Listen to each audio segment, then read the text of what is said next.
Hello student, इस video में पंचलाइट कहानी खंडकाव्य के जो प्रमुख नायक हैं इनका हम चरित्र चित्रण करने वाले हैं। यानी गोधन का चरित्र चित्रण, इनकी विशेषताएं बताने वाले हैं कि पंचलाइट कहानी में इनका किस प्रकार से मुख्य स्थान है और इनकी किस प्रकार की विशेषताएं, यानी इनका एक प्रकार से खूबियों के बारे में इसमें बताने वाले हैं। पेपर में ये 5 नंबर का पूछा जाता है, कहानी के रूप में आता है। ठीक है, तो 5 नंबर आपको इस वीडियो में पक्का हो जाएगा बिल्कुल। बस आप इसी तरीके से बोर्ड एग्जाम में लिखिएगा। तो चलिए देख लेते हैं इनके खंडकाव्य को। पेपर में हर साल आता है क्लास 12 हिंदी में।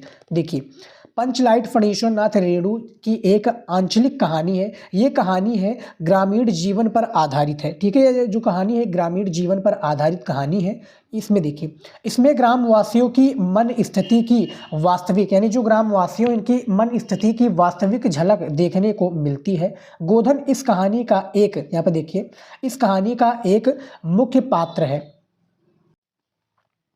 पात्र है जिसे समाज के लोग बहिष्कृत कर देते हैं, यानी समाज से निकाल देते हैं। गोधन के चरित्र की निम्नलिखित विशेषताएं हैं। इनकी जो चरित्र है इनकी निम्नलिखित विशेषताएं, यानी कुछ पॉइंट के थ्रू समझाया गया। पेपर में ऐसे ही पॉइंट के थ्रू लिखिएगा। सबसे पहला है योग्य युवक। गोधन पंचलाइट कहानी का एक ऐसा पात्र है जो अशिक्षित यानी पढ़े लिखे ना होते हुए भी योग्य है। पेट्रोमैक्स जलाने के कार्य को उसकी बिरादरी, यानी उसके जो जाति की बिरादरी की कोई भी व्यक्ति नहीं जानता, परंतु वो उसे जला देता है। पंचलाइट यानी लालटेन, पेट्रोमैक्स। दूसरा है गुणवान। देखिए, गुणवान, गोधन अशिक्षित होते हुए भी गुणवान है। उसके इसी गुण के कारण टोले का सरदार उसकी सभी गलतियों को माफ कर देता है तथा उसे फिर से अपने टोले में सम्मिलित कर लेता है, यानी अपने समाज में सम्मिलित कर लेता है।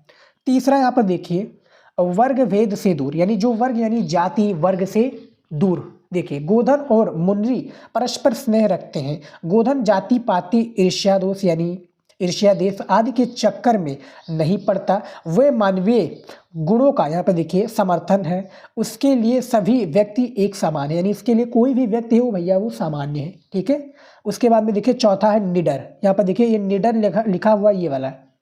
ठीक है, निडर। ठीक है, तो निडर में देखिए चौथा पॉइंट में निडर। गोधन में निडरता का गुण भी है। वो गाने गाकर तथा आंख मटकाकर मुनरी के प्रति अपने प्रेम को प्रकट कर देता है। ठीक है, ये निडर है। उसके बाद में देखिए लास्ट में जो कंक्लूजन निकलता है, यानी पूरे कहानी का सार। ठीक है, कंक्लूजन है, तो उसके बारे में देख लीजिए, निष्कर्ष जिसको कहते हैं। अतः कहा जा सकता है कि गोधन ग्रामीण परिवेश में पलने बढ़ने वाला उपयुक्त गुणों से युक्त एक आदर्श लड़का है। ठीक है, तो किसकी बात हो रही है भैया? पंचलाइट कहानी के जो प्रमुख पात्र हैं गोधन की यहाँ पर बात हो रही थी। तो ये क्वेश्चन आपका बहुत ही ज़्यादा इंपॉर्टेंट है। पेपर में पूछा जाएगा पंचलाइट कहानी का सारांश। तो सारांश के बारे में भी मैंने वीडियो बनाया हुआ है और आपका उद्देश्य के बारे में भी पूछा जाता है कि पंचलाइट कहानी का क्या उद्देश्य है।